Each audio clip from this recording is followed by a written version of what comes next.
नमस्कार प्रिय दर्शक बंधु आज भिडटी आमे जानिबा मेष राशि व्यक्ति मानक पई मार्च मासटी केमिति कटिबो। मार्च 2025 रे मेष राशि व्यक्ति मानकर स्वास्थ्य, शिक्षा, लव लाइफ, मैरेज लाइफ, भाग्य, कैरियर एवं व्यापार बिजनेस केमिति रहिबो जानिबा आज भिडटी रे मार्च मासर संपूर्ण राशिफल विषय रे। मेष राशिर व्यक्ति माने ए वीडियो को थरे मात्र शेष पर्यंत निश्चय देखंतु। आउ जदि प्रथम करी आम चैनल रे आसीछंती ताहले आम चैनल को सब्सक्राइब करंतु एवं वीडियो को गोटे लाइक करंतु, शेयर करंतु आउ कमेंट बॉक्स रे सहृदय रे जय श्री राम अवश्य लिखंतु। एबे चलंतु दर्शक बंधु संपूर्ण वीडियोटी आरंभ करिनेबा। आउ जानि रखंतु जे एही कार्यक्रमटी जन्म राशि एवं चंद्र राशि पर आधारित अटे। प्रथमे जानिबा नवग्रहंकर स्थिति मार्च मासरे मेष राशि व्यक्ति मानक पई केमिति रहिबो। मार्च मासरे आपणकर राशि रे देवगुरु बृहस्पति द्वितीय घरे विराजमान रहिबे। आउ आपणकर राशिर स्वामी मंगल आपणकर तृतीय घरे विराजमान रहिबे। षष्ठ घरे विराजमान रहिबे केतुदेव। आउ आपणकर एकादश घरे विराजमान रहिबे सूर्यदेवंक सांगरे शनिदेव। आपणकर द्वादश घरे विराजमान रहिबे शुक्र, बुध एवं राहु। एत थिला नवग्रहंकर स्थिति। एबे आसंतु प्रथमे जानिबा आपणकर स्वास्थ्य विषय रे। मार्च 2025 रे आपणकर हेल्थ किपरि रहिबो। प्रथम घर होइथाय आमर स्वास्थ्यर घर। आउ आपणकर प्रथम घरर स्वामी बनुछंती मंगल। मंगल आपणकर तृतीय घरे विराजमान अछंती। आउ जानि रखंतु जे मंगल पूरा मास पर्यंत आपणकर तृतीय घरे ही विराजमान रहिबे। तृतीय घर होइथाय आमर साहस एवं पराक्रमर घर। आउ ता सहित तृतीय घर होइथाय आमर स्टामिनार घर एवं छोट मोट ट्रावेलिंगर घर मध्य तृतीय घर होइथाय। किंतु देखंतु मंगल आपणकर तृतीय घरे विराजमान रहिबा जगो मार्च मास 15 तारिख पर आपणकर स्वास्थ्य प्रति अधिकारु अधिका जत्न रखंतु। काहेकि ना आपणकु स्टमक समस्या देखा देबार बहुत संभावना रही अछि। एथिपाई आपण माने 15 तारिख पर खाइबा पीबारे विशेष ध्यान रखंतु। आउ ता सहित आपणकु स्किन प्रॉब्लम देखा जिबार मध्य बहुत संभावना रही अछि। एथिपाई आपणकर स्किन प्रति अधिकारु अधिका जत्न रखंतु एवं 15 तारिख पर ट्रावेलिंग समय रे खाइबा पीबारे अधिकारु अधिका जत्न रखंतु। एबे आसंतु जानिबा विद्यार्थी मानक पई मार्च मासटी केमिति कटिबो। पंचम घर होइथे विद्यार्थी मानक पई आपणकर पंचम घरर स्वामी बनुछंती सूर्यदेव। सूर्यदेव विराजमान अछंती आपणकर एकादश घरे। किंतु जानि रखंतु जे मार्च मास 15 तारिख को सूर्यदेव आपणकर द्वादश घर को विराजमान करिवे। एथिपाई विद्यार्थी माने ध्यान रखंतु जे 15 तारिख पर आपणकर पाठ पढ़ा को आपण माने विशेष ध्यान रखंतु। आउ 15 तारिख पर आपणकर पाठ पढ़ारे कोनोसी भी डिसीजन नियंतु नाही। किंतु विद्यार्थी माने ध्यान रखंतु जे मार्च मास 1 तारिख ठारू 14 तारिख पर्यंत आपणक पई बहुत भल समय रहिबो। कारण सूर्यदेव एकादश घरे विराजमान रहिकी निज घर को दृष्टि देबे। एथिपाई विद्यार्थी माने आपणकर पाठ पढ़ारे कोनोसी भी डिसीजन नबाकू चाहुथिले 15 तारिख पूर्वरु नियंतु आपणक पई बहुत भल समय रहिबो। एबे आसंतु जानिबा आपणकर लव लाइफ मार्च मासरे आपणक पई केमिति रहिबो। पंचम घररो ही लव लाइफ पई देखा जाई थाए। लव लाइन रे रहितवा व्यक्ति माने गोटिए कथा ध्यान रखंतु जे 15 तारिख पर आपणकर लव लाइफ को आपण माने अधिकारु अधिका ध्यान रखंतु। काहेकि ना पंचम घरर स्वामी सूर्यदेव आपणकर द्वादश घरे राहुदेवंक सांगरे विराजमान रहिबा जगो मार्च मास 15 तारिख पर आपणकर लव लाइफ रे भूल बुझामणा सृष्टि हेबार बहुत संभावना रही अछि।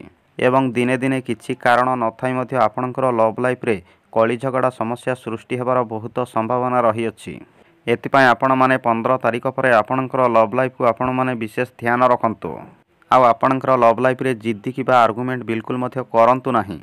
किंतु 15 तारिख पूर्वरु आपणकर लव लाइफ आपणक पई बहुत भल रहिबो। केवल आपणकु 15 तारिख पर आपणकर लव लाइफ को ध्यान रखिबाकू पड़िबो। एबे आसंतु जानिबा आपणकर मैरेज लाइफ मार्च मासरे आपणक पई केमिति रहिबो। सप्तम घर होइथाय मैरेज लाइफ रो घर। आउ आपणकर सप्तम घरर स्वामी बनुछंती शुक्रदेव एवं शुक्रदेव आपणकर द्वादश घरे उच्च स्थिति रे विराजमान अछंती।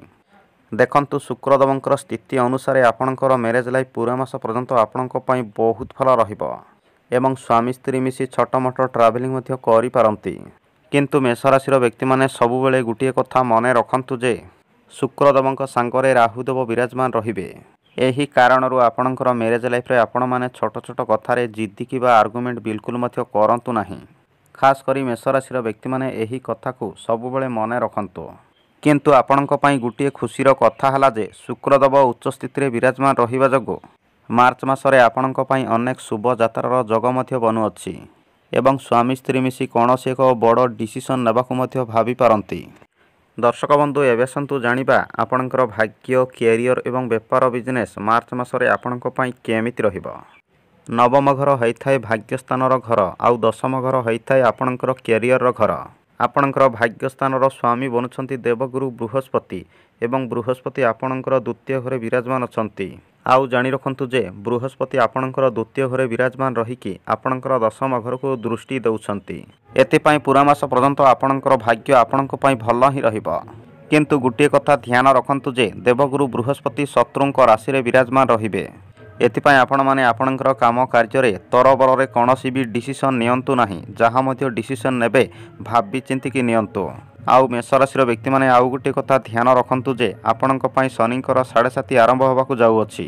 ଆଉ ଯଦି ଆପଣଙ୍କର ଜନ୍ମ କୁଣ୍ଡଳୀରେ ଶନିଦେବ ନୀଚ ସ୍ଥିତିରେ ବିରାଜମାନ ରହିବେ, ତାହେଲେ ଧ୍ୟାନ ରଖନ୍ତୁ ଯେ ଶନିଙ୍କର 7.5ରେ ଆପଣଙ୍କୁ ବହୁତ ଦୁଃଖ କଷ୍ଟ ଭୋଗ କରିବାକୁ ପଡ଼ିବ ଏବଂ ଆପଣଙ୍କର ପ୍ରତ୍ୟେକ କାମ କାର୍ଯ୍ୟରେ ମଧ୍ୟ ଅଧିକରୁ ଅଧିକ କଷ୍ଟ କରିବାକୁ ପଡ଼ିବ।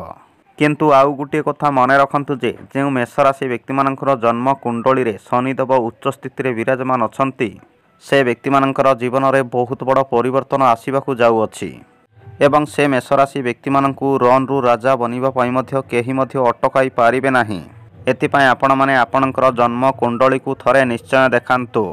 ଏବଂ ମେଷ ରାଶିର ବ୍ୟକ୍ତିମାନେ ଆଉ ଗୋଟିଏ କଥା ଧ୍ୟାନ ରଖନ୍ତୁ ଯେ ଯଦି ଆପଣଙ୍କର ଜନ୍ମ କୁଣ୍ଡଳୀରେ ଶନିଦେବ ନୀଚ ସ୍ଥିତିରେ ବିରାଜମାନ ଅଛନ୍ତି, ତାହେଲେ ଆପଣମାନେ 29 ମାର୍ଚ୍ଚ 2025 ଠାରୁ ଅଧିକରୁ ଅଧିକ ସାବଧାନ ରହିବା ପାଇଁ ଚେଷ୍ଟା କରନ୍ତୁ। ଆଉ ସବୁବେଳେ ଆପଣଙ୍କର ବାଣୀ ଏବଂ କ୍ରୋଧକୁ କଣ୍ଟ୍ରୋଲରେ ରଖିବା ପାଇଁ ଚେଷ୍ଟା କରନ୍ତୁ। କିନ୍ତୁ ଆମେ କଥା ହେଉଥିଲେ ମାର୍ଚ୍ଚ ମାସ ରାଶିଫଳ ବିଷୟରେ। ଦେଖନ୍ତୁ, ବୃହସ୍ପତି ଆପଣଙ୍କର ଧନ ସ୍ଥାନରେ ଦ୍ୱିତୀୟ ଘରେ ବିରାଜମାନ ରହିବା ହେତୁ ମାର୍ଚ୍ଚ ମାସରେ ଆପଣଙ୍କର ଭାଗ୍ୟ ଆପଣଙ୍କ ପାଇଁ ଭଲ ହିଁ ରହିବ। କିନ୍ତୁ ଗୋଟିଏ କଥା ଧ୍ୟାନ ରଖନ୍ତୁ ଯେ ଯଦି ଆପଣମାନେ କୌଣସି ବି ବଡ଼ ଡିସିସନ୍ ନେବାକୁ ଚାହୁଁଥିଲେ, 1 ତାରିଖ ଠାରୁ 14 ତାରିଖ ପର୍ଯ୍ୟନ୍ତ ଆପଣମାନେ କୌଣସି ବି ଡିସିସନ୍ ନେଇପାରିବେ। ଆପଣଙ୍କ ପାଇଁ ବହୁତ ଭଲ ଶୁଭ ସମୟ ରହିବ, କାରଣ ସୂର୍ଯ୍ୟଦେବ ଆପଣଙ୍କର ଏକାଦଶ ଘରେ ବିରାଜମାନ ରହିବେ। କିନ୍ତୁ ଧ୍ୟାନ ରଖନ୍ତୁ ଯେ 15 ତାରିଖ ପରେ ଆପଣଙ୍କର କାମ କାର୍ଯ୍ୟରେ ଏବଂ ଆପଣଙ୍କର ଜୀବନରେ କୌଣସି ବି ବଡ଼ ଡିସିସନ୍ ନିଅନ୍ତୁ ନାହିଁ। ଯାହା ମଧ୍ୟ ଡିସିସନ୍ ନେବାକୁ ଚାହୁଁଥିଲେ 15 ତାରିଖ ପୂର୍ବରୁ ନିଅନ୍ତୁ। ଆପଣଙ୍କ ପାଇଁ ବହୁତ ଭଲ ଶୁଭ ସମୟ ରହିବ। ଆପଣଙ୍କର କ୍ୟାରିୟରର କଥା କହିବାକୁ ଗଲେ ଆପଣଙ୍କର ଦଶମ ଘରର ସ୍ୱାମୀ ବନୁଛନ୍ତି ଶନିଦେବ ଏବଂ ଶନିଦେବ ଆପଣଙ୍କର ଏକାଦଶ ଘରେ ସୂର୍ଯ୍ୟଦେବଙ୍କ ସାଙ୍ଗରେ ବିରାଜମାନ ଅଛନ୍ତି। କିନ୍ତୁ ଜାଣି ରଖନ୍ତୁ ଯେ ଶନିଦେବ 29 ମାର୍ଚ୍ଚକୁ ଆପଣଙ୍କର ଦ୍ୱାଦଶ ଘରେ ବିରାଜମାନ କରିବେ। ଆଉ ସେ ଦିନଠାରୁ ଆପଣଙ୍କ ପାଇଁ ଶନିଙ୍କର 7.5 ଆରମ୍ଭ ହୋଇଯିବ। କିନ୍ତୁ ମାର୍ଚ୍ଚ ମାସ 1 ତାରିଖ ଠାରୁ 29 ତାରିଖ ପର୍ଯ୍ୟନ୍ତ ଆପଣଙ୍କର କ୍ୟାରିୟର ଆପଣଙ୍କ ପାଇଁ ବହୁତ ଭଲ ରହିବ। ଆଉ ଆପଣଙ୍କର ସବୁ କାମ କାର୍ଯ୍ୟ ମଧ୍ୟ ଆପଣଙ୍କ ପାଇଁ ବହୁତ ଭଲ ଚାଲିବ। ଆଉ ଶନିଦେବ ଆପଣଙ୍କର ଏକାଦଶ ଘରେ ବିରାଜମାନ ରହିବା ଯୋଗୁଁ 29 ମାର୍ଚ୍ଚ ପର୍ଯ୍ୟନ୍ତ ଆପଣଙ୍କର କାମ କାର୍ଯ୍ୟରେ ଆପଣଙ୍କୁ ବହୁତ ଭଲ ଲାଭ ମିଳିବାର ମଧ୍ୟ ସମ୍ଭାବନା ରହିଅଛି। ଆଉ ଆପଣଙ୍କର ପ୍ରତ୍ୟେକ କାମ କାର୍ଯ୍ୟକୁ ଆପଣମାନେ ମନ ଧ୍ୟାନ ଦେଇକି କରିବାକୁ ଲାଗିବେ। ଏବଂ ଯେଉଁ ବ୍ୟକ୍ତିମାନେ ଚାକିରି କରୁଛନ୍ତି ସେ ବ୍ୟକ୍ତିମାନଙ୍କୁ ପ୍ରମୋସନ୍ ମିଳିବାର ମଧ୍ୟ ବହୁତ ସମ୍ଭାବନା ରହିଅଛି। ଆଉ ଯେଉଁ ବ୍ୟକ୍ତିମାନଙ୍କ ପାଖରେ ଚାକିରି ନାହିଁ, ଚାକିରି ଅପେକ୍ଷାରେ ରହିଛନ୍ତି, ସେ ବ୍ୟକ୍ତିମାନଙ୍କୁ ମାର୍ଚ୍ଚ ମାସ 20 ତାରିଖ ପୂର୍ବରୁ ଚାକିରି ମିଳିବାର ବହୁତ ସମ୍ଭାବନା ମଧ୍ୟ ରହିଅଛି।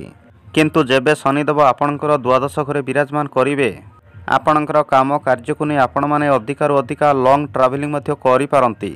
ଆଉ କିଛି ମେଷ ରାଶିର ବ୍ୟକ୍ତିମାନେ ଫରେନ୍ ଟ୍ରାଭେଲିଂ କରିବା ପାଇଁ ପ୍ଲାନିଂ ମଧ୍ୟ କରିପାରନ୍ତି। ଆଉ ଗୋଟିଏ କଥା ଧ୍ୟାନ ରଖନ୍ତୁ ଯେ ଯେବେ ଶନିଦେବ ଆପଣଙ୍କର ଦ୍ୱାଦଶ ଘରେ ବିରାଜମାନ କରିବେ, ଆପଣଙ୍କର ସବୁ କାମ କାର୍ଯ୍ୟ ଆପଣଙ୍କ ପାଇଁ ବହୁତ ବଢ଼ିଯିବ ଏବଂ ଆପଣଙ୍କ ଉପରେ କାମ କାର୍ଯ୍ୟର ଭାର ମଧ୍ୟ ଟିକେ ଅଧିକା ରହିବ। କିନ୍ତୁ ଆପଣଙ୍କ ପାଇଁ ଗୋଟିଏ ଖୁସିର କଥା ହେଲା ଯେ ଆପଣଙ୍କର କାମ କାର୍ଯ୍ୟରେ ଏବଂ ବେପାର ବିଜନେସ୍ରେ ଆପଣଙ୍କୁ ବହୁତ ଭଲ ଫାଇଦା ମିଳିବାର ମଧ୍ୟ ସମ୍ଭାବନା ରହିଅଛି। ଏବଂ 29 ମାର୍ଚ୍ଚ 2025 ଠାରୁ ଆପଣଙ୍କର କ୍ୟାରିୟରରେ ବହୁତ ବଡ଼ ପରିବର୍ତ୍ତନ ଆସିବାର ମଧ୍ୟ ସମ୍ଭାବନା ରହିଅଛି। କିନ୍ତୁ ଧ୍ୟାନ ରଖନ୍ତୁ ଯେ ଯେବେ ସୂର୍ଯ୍ୟଦେବ ଆପଣଙ୍କର ଦ୍ୱାଦଶ ଘରେ ବିରାଜମାନ କରିବେ, ଆପଣଙ୍କର କାମ କାର୍ଯ୍ୟରେ ତରବରରେ କୌଣସି ବି ଡିସିସନ୍ ନିଅନ୍ତୁ ନାହିଁ। ଯାହା ମଧ୍ୟ ଡିସିସନ୍ ନେବାକୁ ଚାହୁଁଥିଲେ ଭାବି ଚିନ୍ତିକି ନିଅନ୍ତୁ। ଆପଣଙ୍କର ବେପାର ବିଜନେସ୍ର କଥା କହିବାକୁ ଗଲେ, ବେପାର ବିଜନେସ୍ର କାରକ ବୁଧଦେବ ରାହୁଦେବଙ୍କ ସାଙ୍ଗରେ ବିରାଜମାନ ରହିବେ। ଏଥିପାଇଁ ମାର୍ଚ୍ଚ ମାସରେ ଆପଣଙ୍କର ବେପାର ବିଜନେସ୍ ଆପଣଙ୍କ ପାଇଁ ମଧ୍ୟମ ଧରଣ ରହିବ। ଆଉ ଆପଣଙ୍କର ସପ୍ତମ ଘରର ସ୍ୱାମୀ ମଧ୍ୟ ଶୁକ୍ରଦେବ ରାହୁଦେବଙ୍କ ସାଙ୍ଗରେ ବିରାଜମାନ ରହିବେ। ଏହି କାରଣରୁ ଆପଣଙ୍କର ଧନ ମଧ୍ୟ ଟିକେ ଅଧିକା ଖର୍ଚ୍ଚ ହେବାର ବହୁତ ସମ୍ଭାବନା ରହିଅଛି। एथिपाई आपण माने आपणकर बेपार बिजनेस रे धन खर्च करने समय टिके भावी चिंतिकी करंतु। आपणक पई प्रतिकार होला प्रत्येक दिन हनुमान चालीसा पाठ करंतु एवं प्रत्येक दिन शनिदेवंकर बीज मंत्र 108 थर निहाती जप करंतु। दर्शक बंधु एथिला मेष राशि मार्च 2025 मासिक राशिफल संपूर्ण भविष्यवाणी। जदि आपण मानकु ए भिडियोटी पसंद लगी थाए ताहले भिडियो को गोटे लाइक एवं शेयर करंतु। धन्यवाद।